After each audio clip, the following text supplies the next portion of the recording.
Hello and welcome to the Business of the Business podcast.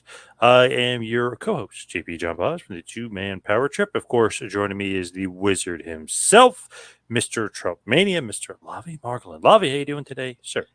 I was doing great.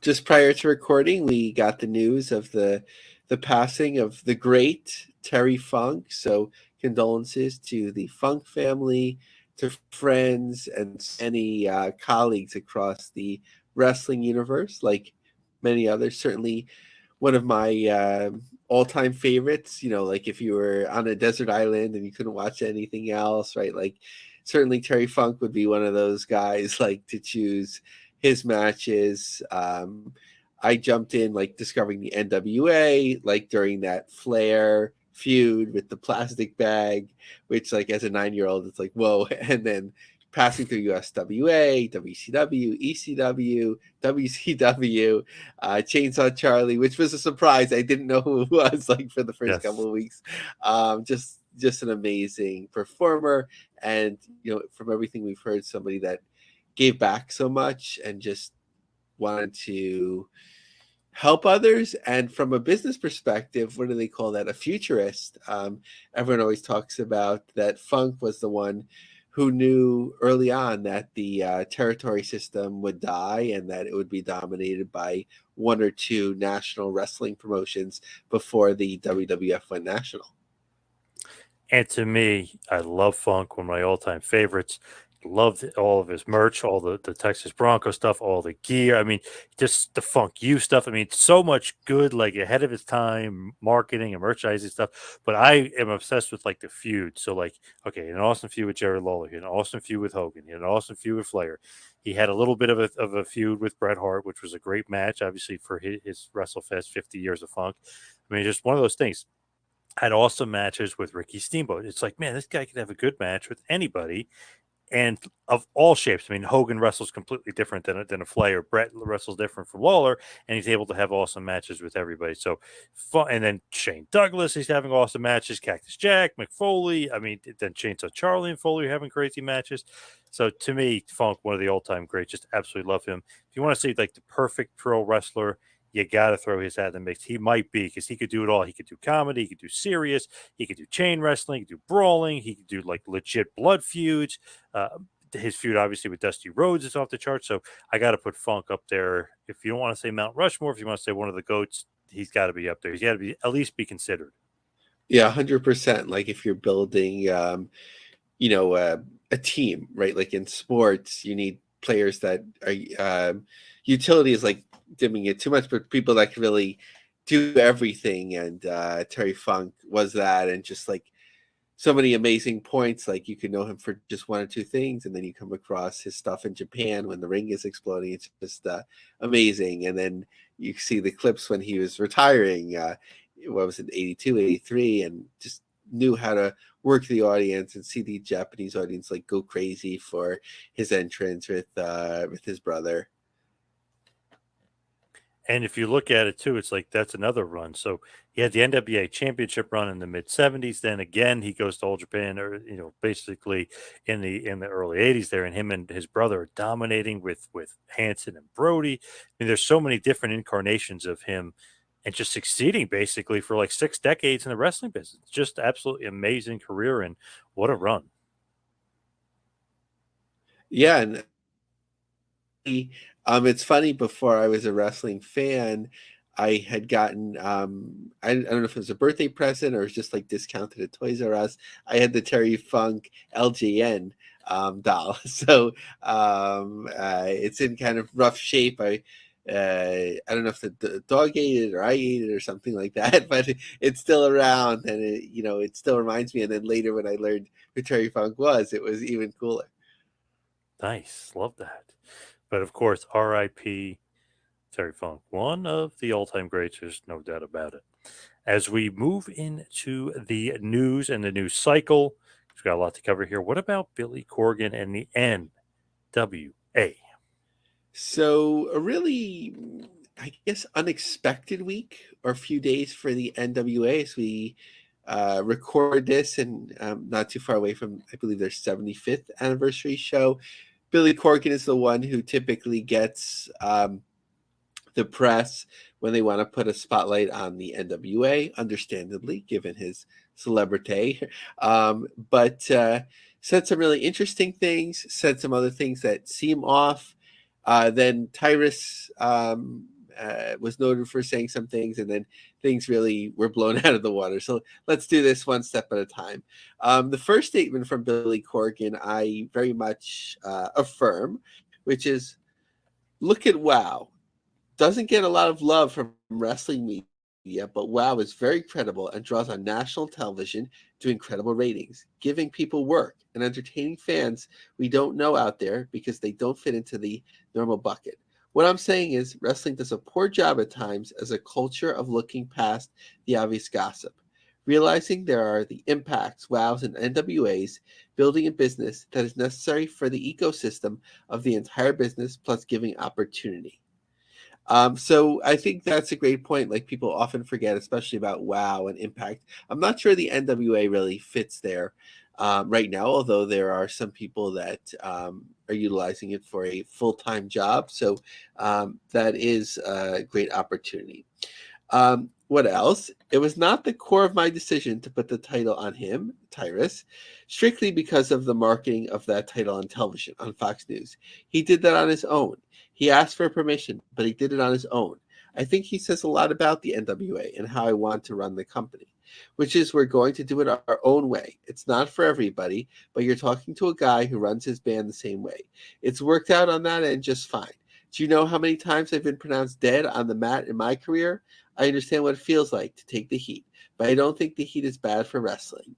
I'm not into this patty cake version of wrestling. So what's interesting about that is, obviously, he's a very successful musician and overseeing the Smashing Pumpkins brand, which can draw tens of thousands of people, as we see at festivals overseas and so on. But it isn't necessarily always translate to wrestling. It doesn't mean, since he kept one brand around, that that it will translate for wrestling. Look, what was it? Jim Hurd had come from successfully managing Pizza Hut, and it didn't work out so well in WCW. Although, some of the branding things, like on WCW Saturday Night, maybe were ahead of their time or something like that. But he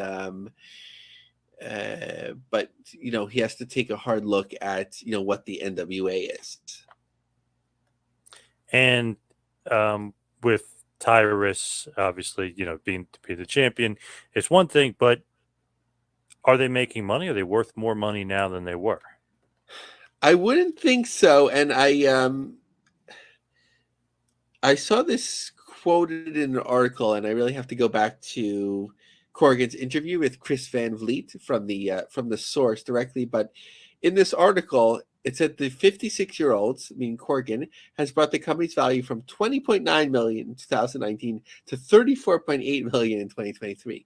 Corgan said he's trying to find the right business models with parties that have agreed to work with him. So I don't know where those numbers come from. It doesn't, make sense to me. But and I think the maybe before this week, the value has increased. I think a lot was done for the brand, which has struggled at various times most of the last 30 years. But just to get to Tyrus, and I think the most impactful thing about the week, unfortunately, is that on Fox News, apparently, Tyrus promised to assault his children if they share their preferred pronouns. So I think everyone has the right to their own politics, but I think people were upset, saying that he'll basically abuse his children if one comes home and says, I identify as a they, them, or something like that, which is really dangerous because a lot of people follow celebrities on television. And sometimes if one person, commits violence on their child because of Tyrus's words, then, that's terrible, and that's really on him. So a couple effects of that. I mean, you could see it was Media Matters had brought this to light, and then hundreds of people were retweeting this and cursing him out and tagging Corgan and so on. So diminishing a brand that's already struggling. Dan the Dad from Glory Pro said that NWA had asked them to help promote, and that's why that they're not involved.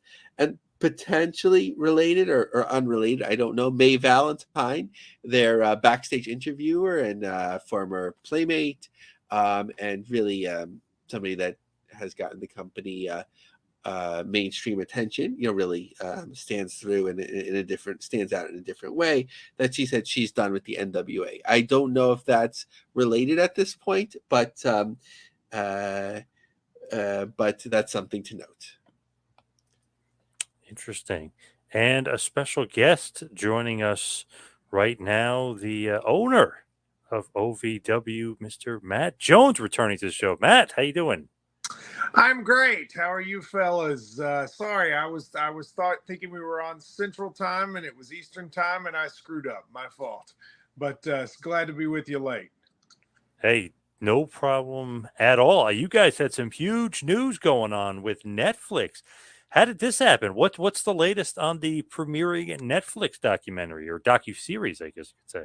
Well, so they were with us. So for people who don't know, starting on September 13th, Netflix is airing a documentary that is basically behind the scenes of OVW for about 4 months last summer. This has been a long process. It was tough because we were supposed to keep it quiet. I know it got reported a little bit in the wrestling media, but we basically were approached a couple of years ago. We talked with them, talked with the BBC about it, and then the director of Last Chance U and Cheer came on board to direct it, and they followed us for 4 months as we did a summer tour around the region. And I think it's going to be a pretty amazing. I mean, I haven't seen it because I'm in it, so they won't let me watch it until it comes out. But I think it's going to be pretty amazing. I think people are going to see a side of backstage wrestling that if you're not in the business, they've never seen before. And I think it's going to be really unique, and I think has a chance to be really great for wrestling and certainly for OVW. It's pretty cool when Netflix, one of the biggest, obviously probably the biggest streaming company, but one of the biggest companies in the world right now, is posting, little trailer, a little picture, says the best wrestling in America happens right here. And they're saying the alumni in OVW includes Brock Lesnar, The Miz, Cena, Batista, Orton. Now it's time to see inside Kentucky's iconic Ohio Valley Wrestling Gym, and it premieres September 13th. I mean, that got to be a pretty cool feeling, knowing like, man, this is, it's my company, and oh yeah, Netflix is doing a documentary and promoting us to the moon. I mean, pretty cool. Well, it's an awesome platform. I mean, look, they'll get into a lot of this on the show, but the history of OVW since the WWE's involvement has been rocky, to say the least. But I think that's why they're interested. I saw a lot of feedback online from the wrestling, I call them the wrestling nerds, that are, were upset that well, first of all, upset I'm the one that said the line that it's the best besides WWE and AEW. I actually believe that. But even if you don't, a lot of the people being upset, I don't think they get it. I mean, I don't think they understand. Netflix is not doing this show because they care about what star of matches we put on at OVW. They're doing this for the same reason they did Last Chance U. I mean, they did Last Chance U at a college that was a small college in Mississippi. They didn't go to Alabama, right? They went to a small school in Mississippi. It's a very similar thing to this. I mean, they want to show wrestling at the grassroots level.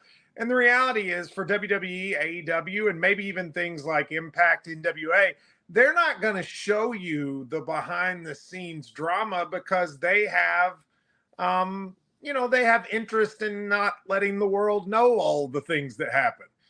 I just decided when they approached me, let's do it. Let's just let them see what it's actually like to be a wrestler. This is the kind of thing that I think's only existed in wrestling a couple times. I mean, there was the documentary Beyond the Mat that, of course, showed what happened with the Montreal show. And but there hasn't been much where a company said, you have access to everything. You're going to see us fighting. You're going to see me and Al Snow arguing. You're going to see the wrestlers getting into it with each other. You're going to see their regular lives. And I think even the hardest core wrestling fan is going to be surprised what they see. And I think they're going to enjoy it because I don't think anyone has ever done this before. Very, very cool. So how does it come about though? Like, how do they approach you? Like, who approaches you? How does Well, this actually happen? I went to the BBC. So a couple of years ago, I was trying to think, all right, look, independent wrestling is now huge and we're having a hard time finding a niche. And I come from the sports media world. And, you know, I think promotion, I was thinking, what could I do promotional wise that's different than what everybody else does? And I thought, you know, I don't think I've ever seen a show behind the scenes of a wrestling company, like really behind the scenes. And so I went to BBC, pitched the idea. They said they wanted to do it. In order to do it, I had to agree to give up all control and basically say, you all do whatever you want. I pitched it as Last Chance U, but wrestling. They ended up asking the director of Last Chance U. He came and spent a couple weeks with us. He knew nothing about wrestling, even what it was. And he was in. And so the hard part was, even though it was my idea, I had to give up control. And I had to basically say, you all get to do whatever you want. But I thought it was worth the risk. And the good thing was Al Snow, because of his Tough Enough days, he understood what that could do and what that sort of world outside of wrestling, focusing in on wrestling, how that could be positive. And so he was on board and we decided to let it happen. And our wrestlers, our talent has been great about being open and into it. And they open their lives to these people. And I think you'll see that. What else should we expect from the show? Because I know we're thinking like, you know, maybe some of the stuff we've seen WWE backstage, but it's a little bit more canned. You could tell maybe it's a little bit scripted from some it's of the all stuff. canned. And that WWE doesn't show anything they don't want people to see, right? Like, I mean, Right, they're not. right. I have zero control over what's on that tape or what's on the Wow. show. Right? So I think there's going to be a lot of people who in the wrestling world are going to wonder how much of it is script. None of it's script. I mean, I have no idea what it's going to show. To give you an example, I have a seizure during one of our board meetings and they're going to show it. And I've never seen myself have a seizure before. And I'm going to see it for the first time when it's on Netflix. Wow. So, damn. That's crazy. Holy moly. So I think what you're going to see, I mean, look, wrestlers on this level have very unique lives. So you're going to see, I mean, I've got one wrestler that's a school teacher during the day, it's a wrestler at night. Another one's a chicken farmer during the day, wrestler at night. We've got some people who are very young trying to break into the business. We've got Jesse Goddard's Mr. Spectacular, who was once high up in Impact and is now doing this. Ryan Howe was on Tough Enough, and now he's doing this. Cash Flow's been an independent wrestler for 20 years, still trying to kind of break through. You're going to see me and Al having disagreements about how to make money. Al has sort of an old school wrestling view. I'm trying to do kind of new school marketing. And all of those things, which are real conflicts that exist really in life, now you're going to see with the camera. And I think people in the wrestling world especially should know this is aimed at an audience. And this is an international audience. That's what's exciting about it. Netflix expects more people to watch this in India than in any other country because Shira is one of our wrestlers is from India. So it's a platform that I'll be honest with you, I don't think wrestling has had. WWE obviously is a juggernaut, but I'm not sure any wrestling company has had a platform like Netflix is about to give us. And I just think it's exciting. I love the official statement on the show, the synopsis. I mean, it's not going to get into the whole thing, but it's a great, perfect paragraph. Anybody else wants to check it out, they're really kind of tells you what's going to go on. I mean, he talks about you, talks about Al, talks about it used to be this finishing school. I mean, it just seems like they're going the extra mile. I mean, they really put a lot of effort into it. It's not one of those things where they're just going to put it out willy-nilly. I mean, they're putting effort into you guys as if they really want you guys to succeed. Like they're pushing this thing, which is great. Oh, I think they do. I mean, look, I don't know if did you guys watch Last Chance U or Cheer? I've only seen parts of it. Never seen the whole thing. I mean, those shows won Emmys, right? I mean, those were Emmy-winning documentaries. They're not. This is not. This is. I mean, this is the kind of show that could win awards. Like, I mean, we're having major television critics, not wrestling critics, television critics coming to one of our shows before the show is released because they want to see it in person. I think Netflix, from what I can tell, really believes in it. I think you folks are going to be amazed at the production level. I mean, this is going to be a high production level. And look, the story is this. You mentioned all those great names. Well, the reality is we haven't had anything like that in a long time. And so when we bought the company, our goal was to try to move back to being a place that could develop the top stars. And if the talent level we have now as compared to 3 years ago is night and day. If you had come 3 years, they wouldn't have wanted to do this show 3 years ago. But now it's a different thing.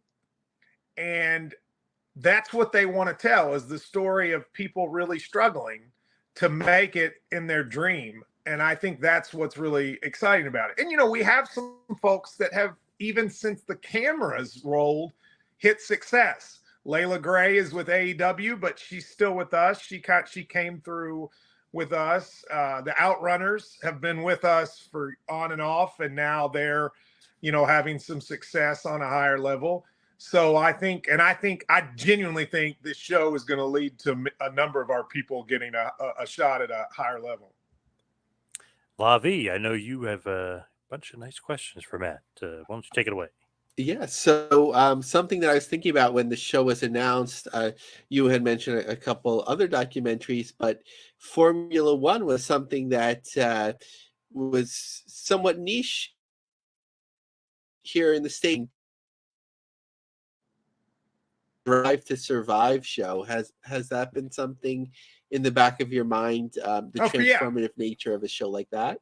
I mean, like Formula One and the PGA Tour show and the tennis show. I mean, I think what I would say is think about how those shows look, and that's how this show is going to look. But we, of course, Formula One is a billion-dollar industry. I mean, we're a company, and you're going to see this in the show, that struggles to make payroll, right? Like we are trying every week to get sponsors to try to be able to make it on a week-to-week basis. And you will see me and the other owners doing our best to come up with the money to make payroll. I mean, those things are real. So I think it'll be the production value of that Formula One show. But imagine you were doing it about a small town wrestling company. You know, now this will give us a platform, but it will be up to us to execute on it, right? I mean, it's going to be up to us to translate the viewers to the documentary, to the viewers to our show. And that's a challenge. And to be quite frank with you, we hope season 2 is them documenting us trying to make this successful based on the platform from season 1, which I think is an interesting sort of meta story unto itself. I noticed that one of your upcoming tapings, probably not coincidentally timed for the same week, a rebranding, reimagining tied in the attention that you'll get this program?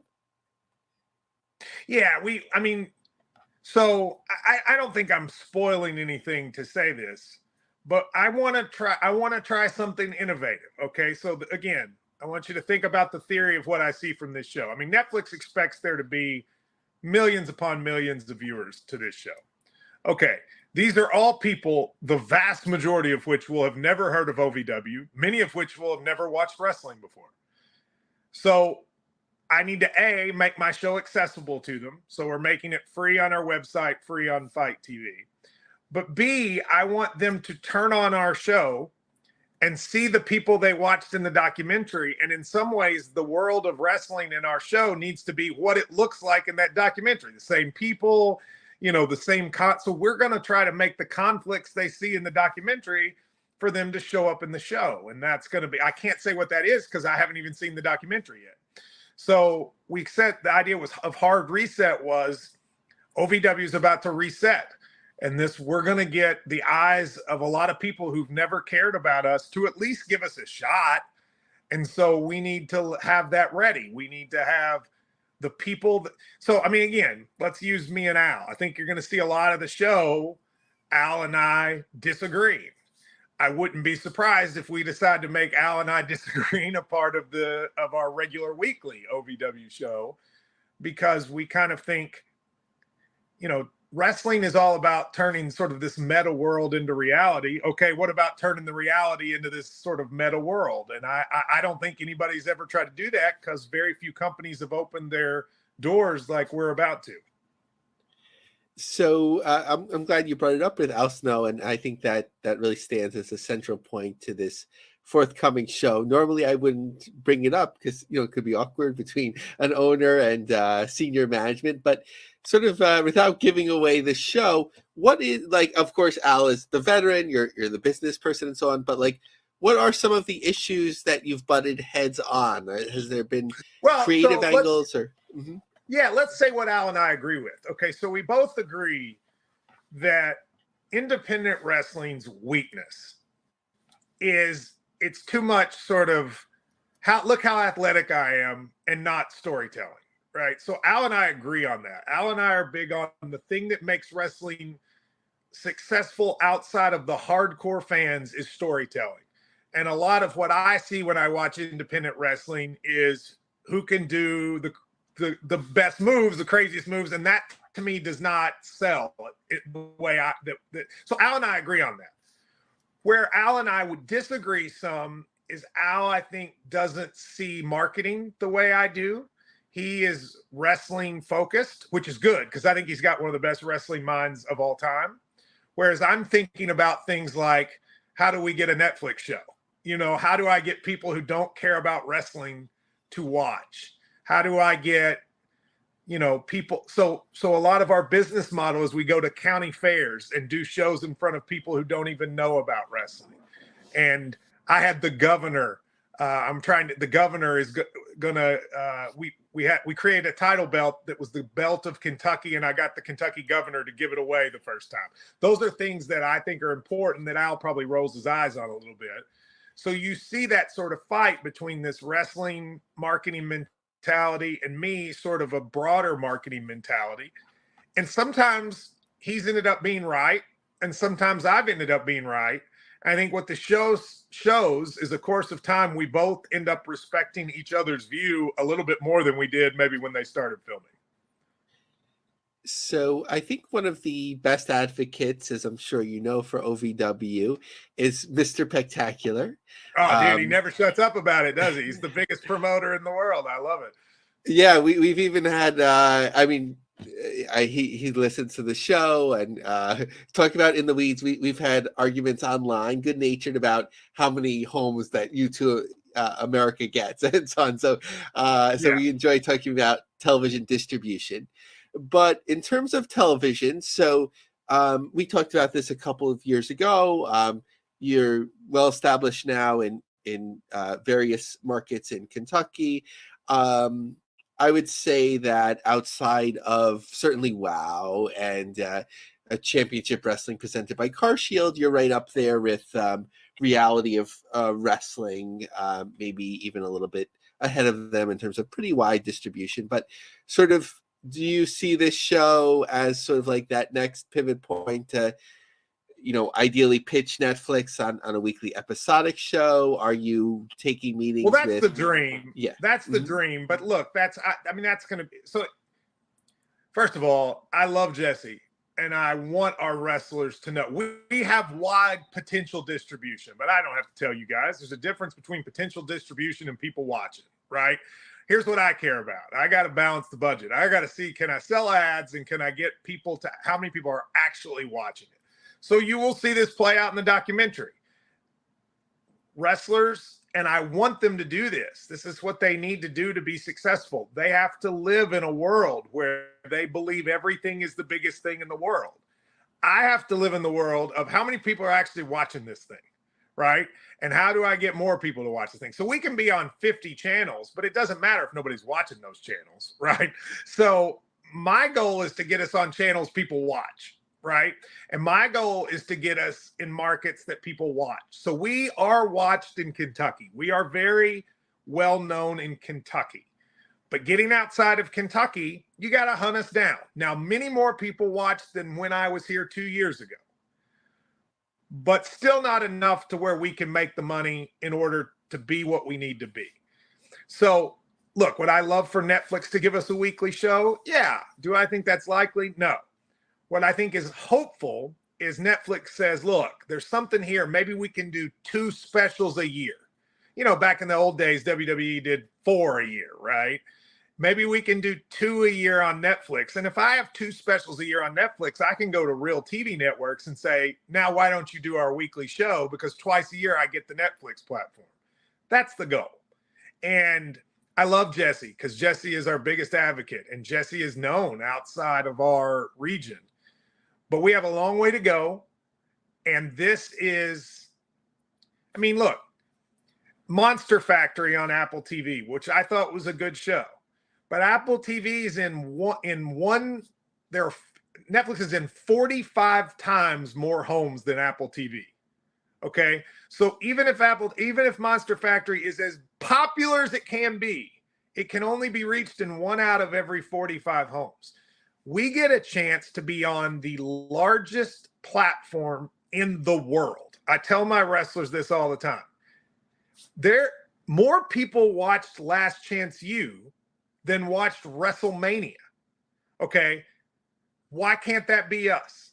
Like, there's a world in which more people will see this wrestler show than watch WrestleMania. Now, if that happens and I can't make it to where we get a TV deal or make some money out of it, then I'm an idiot. And so my goal is to make that happen. And when we talk a year from now, this company is in a different place because this is our one chance. I mean, this is our chance and we got to seize it and take advantage of it. So reflecting back on the last couple of years, there was, some local articles that I came across, sort of like you were looking to move outside of Davis Arena to purchase, I think it was potentially from a college, like a new center, and maybe the realities of, what's viable and not, hit in terms of balancing the budget and planning. So sort of like what ambitions seem like maybe it was a little bit too much right now, and also what things might have surprised you in a positive way that have worked out really well. Yeah, so we thought about buying a building from the University of Louisville, a gym. We wanted to move. I mean, Davis Arena is very small. You'll see a lot of it in the show. But then we just realized financially it wasn't a viable solution. I mean, it was, we now draw significantly better than we did 2 years ago. We fill our building quite a bit. But at the same time, as you'll see on the show, the company loses money, and a lot of money. So it wouldn't have made sense to start losing more money. Well, the reason that is we try to do something nobody else does. I mean, you probably know this better than I do. But is there any company besides WWE and AEW that runs weekly live television but us? I mean, I don't think so. And not at that level, like at a smaller level, like Rocky Mountain Pro, and which we'll talk about in a couple of minutes. GCW runs all the time, but not episodic weekly programming. But not episodic and not live and not full-time staff. And so we have a huge overhead that honestly most wrestling companies don't. And the reason they don't is it's very hard to make money. But that's why we can get some talent. I mean, look, we've got some people that that work our shows to learn to be on television because they can't do that everywhere else in a weekly basis. And so I think it's a selling point, but we've got to learn to make money. And the only way we're going to make money from it is to get a regular TV deal on a national TV distribution platform that pays us money for it. It's one thing. There are a lot of networks that'll put you on for free, but I need somebody to pay me to put us on. And that's the chance for this to happen. And until we have that, a new building really doesn't make sense. Now, what has worked out well is the foothold we've gained in Kentucky. My goal was to make it to where everyone in Kentucky knew who we were. And now we can go pretty much anywhere in Kentucky and with enough publicity can draw really, really well. But again, I'm really not in this business to do high school gyms with 120 people. I got into this because I think if we do this correctly, we can be the 3rd or 4th biggest company in the country. the vision for that was I got to get a break. And I think this Netflix show is the break. I really do. Now, whether it is or not, we'll have to wait and see. But I go back to what I said. I mean, as amazing as AEW is, and I have a ton of respect for them, they're really a non-presence outside of America and England. Then Netflix is everywhere. Netflix is everywhere. It's all over the world. They are translating this show into 47 different languages. There has to be a way to take advantage of that. And that, as a business person, is what my goal is to do. So, in terms of talking about existing channels, certainly your relationship with Mike Weber and Fight has been continuous for a number of years, but different promotions are approaching in different ways. Like I mentioned, GCW seems to really, with the Fight Plus, seems to have found the formula that works for them on their level, very different style of wrestling. Whereas an NWA, they still run their pay-per-views there, sort of stepped away. And MLW sort of has its a commitment monthly, but they're not, running a number of shows through there. Sort of like, what do you make of how things are working for you right now on Fight? And do you think there's potential different approaches? We're very blessed to have a platform like Fight because it allows anyone to want to watch us, right? But I don't know what Fight's deal is with these other companies, but Fight is basically a revenue sharing platform. It's not a rights fee platform, at least with us. Maybe it is for some of the like GCW that draws large. I mean, we can do pay-per-views on there and make money, and we've done that. But to be quite frank with you, the revenue is not enough that it justifies not having it to where I let everybody view our product. So for me and for our company, we have to have a bigger goal. I mean, we have to try to do, I want to be the third company with a regular weekly TV deal on a major carrier that will pay us for it. Right now, WWE and AEW are really the only ones that have that. I mean, I know there are versions of that for NWA and Impact, but it's not weekly, it's not live, it's not the things we want to do. And so that's what our goal is. Now, will that happen? I don't know. I mean, it's tough. It's tough to do. We were very close to a deal 2 years ago. But to be honest with you, had we done it, I'm not sure we had the production ability that we have now. And this is a chance to sort of set that up. So, that's from a business standpoint, that's where we're headed. Now, from a wrestling standpoint, you asked about Al and I disagreeing. I don't really tell Al what to do in the wrestling. I tried to do that at first, and then I realized I didn't know as much as I thought I knew. Fans think they know one thing. It's another thing when you're actually doing it. And so I had to learn what I didn't know. So I kind of leave most of that to Al. He's great at it. But I do think the way independent wrestling is done financially, I really respect how GCW's done it. It's a different style of wrestling, but they've been financially successful. But that's not our path. And so our path, we have to make work. And hopefully this platform is the step to do that. We have a lot of people waiting. I mean, bottom line is, here's what it comes down to. We get a season 2, I think we'll have a TV deal within a couple months. If we don't, we probably won't. And so it comes down to hoping people watch that Netflix show. And if it does, this company in 6 months can look like a completely different place. So just a couple questions on different tangents. I'm just curious, as certainly he's established himself, but also gets a lot of attention. Have you ever picked up the phone and called Jim Cornette and said, "Hey, you want to come down and get involved?" We've tried. We've tried many times. I've never met Jim Cornette. I have no interaction with him. I know Al knows him, and I think Al likes him. Pretty much no one associated with OVW nowadays except Al knows Jim. Jim lives in Louisville. Jim and I think, have a similar political mindset. I would love to have Jim involved. I think it's unfair to tell the history of OVW and not have Jim Cornette in it. We're going to do an OVW Hall of Fame, and we're going to have an inaugural class. And I don't think I'm spoiling anything to say Jim Cornette's certainly going to be in it. And I'd love for him to be a part of it. He has, from what I understand, some animosity and bitterness towards OVW, but the thing is, everybody has that bitterness too. None of them are there. So the people that are here now, we would all love to see Jim be part of it. And if Jim ever hears this, we'd love to have you. I know Jim I don't listen to his podcast, but I hear that he will say negative things about OVW. And I hate that because we don't feel that way about him. So I would love nothing more than when Netflix is here and when people are here. I'd love to have Jim Cornette in the building. The thing wouldn't exist without him. He is a brilliant wrestling mind. I know Al has a ton of respect for him.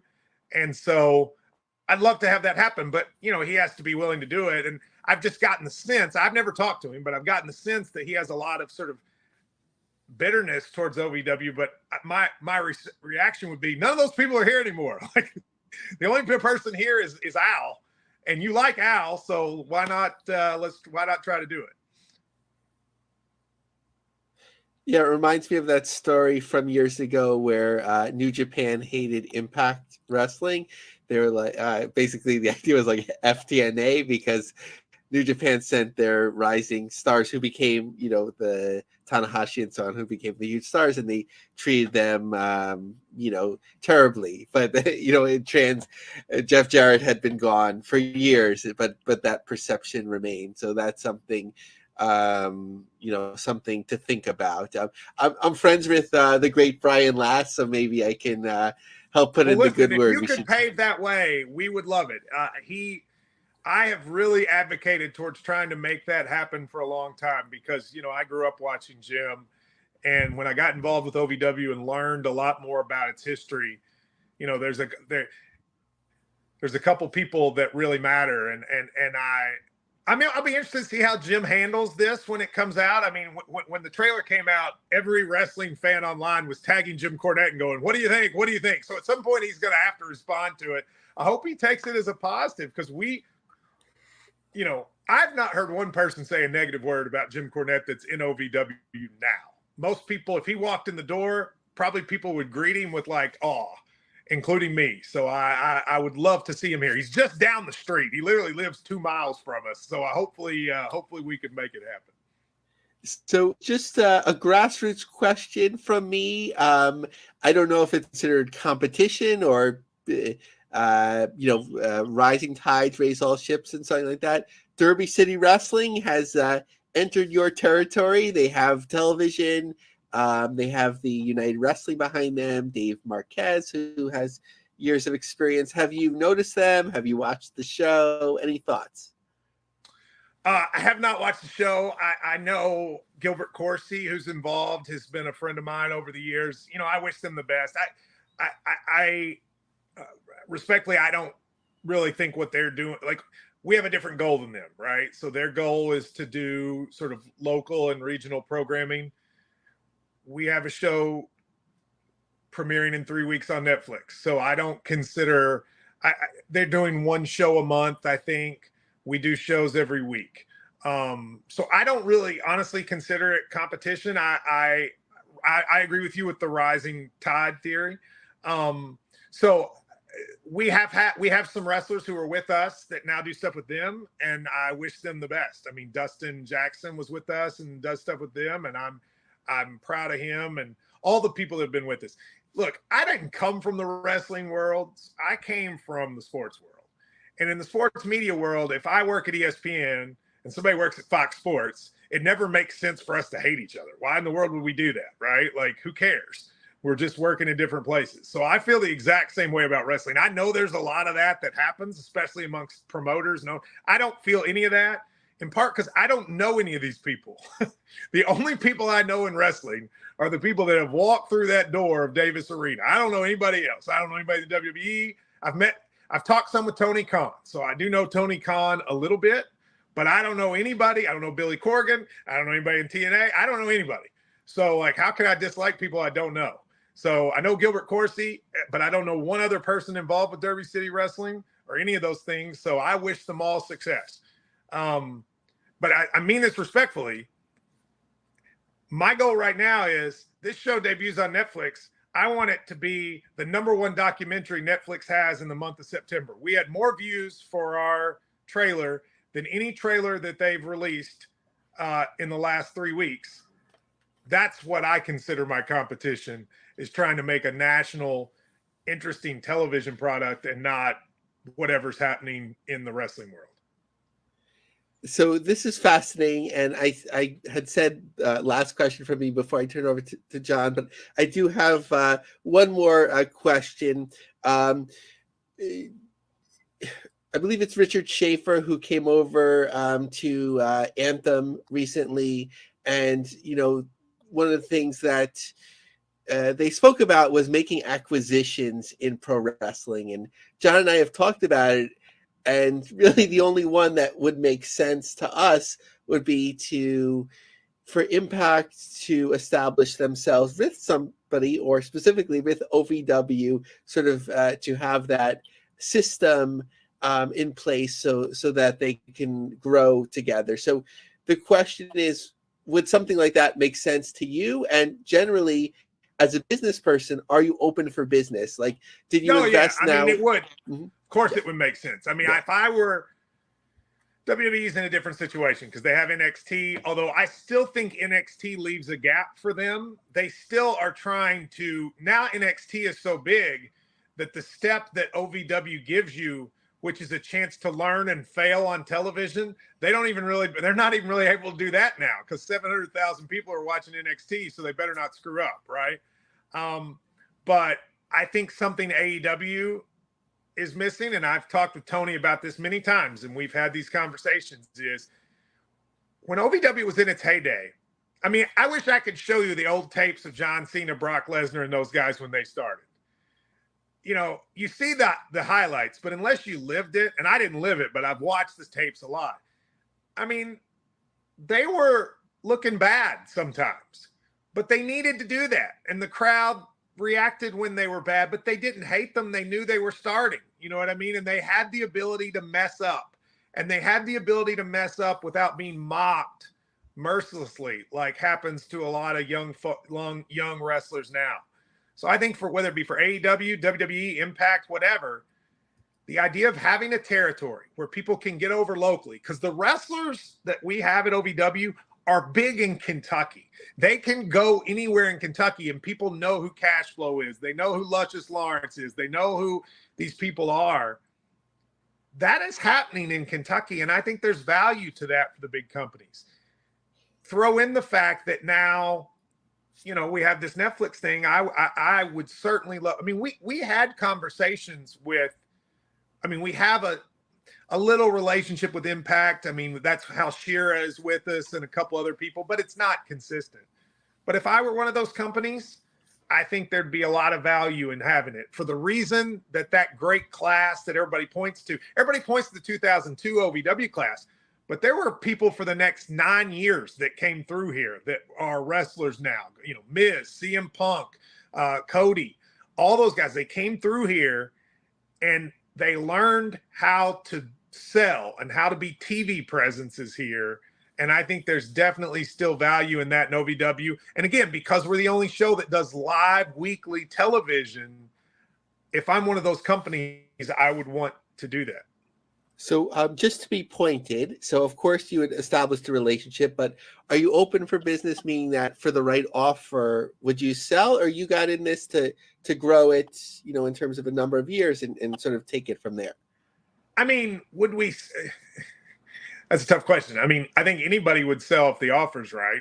I mean, every company's been sold multiple times. So, but no, I mean, to be honest with you guys, I got in this for what's happening here in 3 or 4 weeks. When you and I talked 2 years ago, I had a vision. I think when we talked 2 years ago, literally, I think I had just done the pitch meeting to BBC, and I couldn't tell you guys that. I think I had done it that week, maybe. And I always had a vision for this. From the beginning, my vision was, I'm going to use my connections in the sports world and in the entertainment world, and I'm going to find a way to get OVW a platform. I thought getting a TV deal would be easier than it was. But then this documentary idea came about, and we're 3 weeks away from seeing that vision become reality 2 years later. So I'm not selling anything for the next 3 weeks. I want to see what happens. I mean, I've waited for this moment for a long time. I think this show's going to be huge. I think the wrestling world, I hope they get behind it. I think if they open their minds to it, they will like it. But I think it's going to be big. I think, you know, I've seen the numbers for what Last Chance U did. I've seen the numbers for what Cheer did. This is his next show. If we do half of what those shows did, it'll be the most watched wrestling show ever in the United States. So if we can't do something with that, then I need to sell it because I'm an idiot. No, this is awesome. Appreciate all of your candor tonight. John? So obviously they always say, hey, OVW finishing school, stuff like that. Do you want to be number 3 or finishing school and getting these guys ready and getting them TV experience and having them move up is the goal? Like, where do you see yourself in the marketplace? Both. I want to be number 3, but also I fully understand why our wrestlers would want to be in the WWE and AEW. I genuinely believe we can be number 3. I don't think we can do it tomorrow, but I genuinely think we can. I would be naive to think we could be 1 or 2. I'm not saying like theoretically in a decade, who the hell knows, right? But in the short term, no. But I think we can be number 3. And if you're number 3, but I still think it would be, if I'm being honest with you, number 3 with a gap to 1 and 2. We don't have Tony Khan's money, and we're not a publicly traded corporation like WWE that's worldwide. So if our wrestlers want to go to those places, I want them to, because my view is, if Haley J and Cashflow and Shira become stars from this show, you know what that means? There's a whole host of wrestlers that want to be in season 2 and want to be in season 3. And I'm for it. You know, it would be very selfish of me for me not to want these people to reach their dream. I think part of it, guys, is my career is not wrestling based. I'm a sports radio host. I own a restaurant. I do other things. This is a part of my life. It's not all of my life. And so these people who it's all of their lives, I want them to reach their dreams. And if we can be a vessel to have that happen, as long as we can break even and not keep losing money like you'll see in this show, I'm for it happening. I love it. So give us one last big push for the Netflix documentary and where everybody can find OVW every week. So Wrestlers comes on Netflix September 13th. You will be hearing a ton about it. You'll probably be pounded over the head with it. My sort of hope is, this is what I would say to the wrestling world. Whether you think OVW deserves it, whether you think this should have been GCW, MLW, I don't care, whatever your wrestling world of choice is. This is a big moment for wrestling. You know, when Cheer came out, there are stories that cheerleading academies saw enrollment double all across the country when Cheer came out. This can be that moment for wrestling. Whether you care about OVW or not, this can be a big moment for wrestling. There are going to be people that watch this show that have never watched wrestling in their entire life. Netflix is about to put the biggest promotional push that any company outside of Vince McMahon in the 80s and Ted Turner in the 90s has ever put behind wrestling. Let's all take advantage of it. And I hope the wrestling world they'll get behind it and not worry about. Guys, you're going to brush your teeth today? Why is that? Because it's a healthy part of your day and you don't want bad teeth. I want you to take it another step and add skincare habits to your daily routine. I just did, and I promise you I'm never going back. I am hooked on Caldera Lab high-performance men's skincare products. Told you guys last time around that first impressions matter. Your teeth and your skin are the first thing someone notices about you. Backed by legit clinical trials that found 94% of men's skin showed an overall younger looking appearance after using the products for only a few weeks. Caldera Lab is the regimen you've been looking for. Habit stacking, habit hacking, whatever you call it, Caldera Lab is here to take your daily routine to skin royalty. Take my word for it, or one of the thousands of 5-star reviews. And just for our audience, we have an exclusive offer. This is the best offer available anywhere. Use the promo code POWERTRIP at calderalab.com and 20% off right now. That's right, 20% off using the promo code POWERTRIP at Caldera Lab and make an unforgettable first impression that leads to the charming words, "You look younger." 20% off at Caldera Labs with the promo code POWERTRIP. Get to calderalab.com today. Thank you for watching the Hannibal TV. Please like this video if you enjoyed it and click the subscribe button to not miss any of our latest shoot interviews, match videos, or news updates.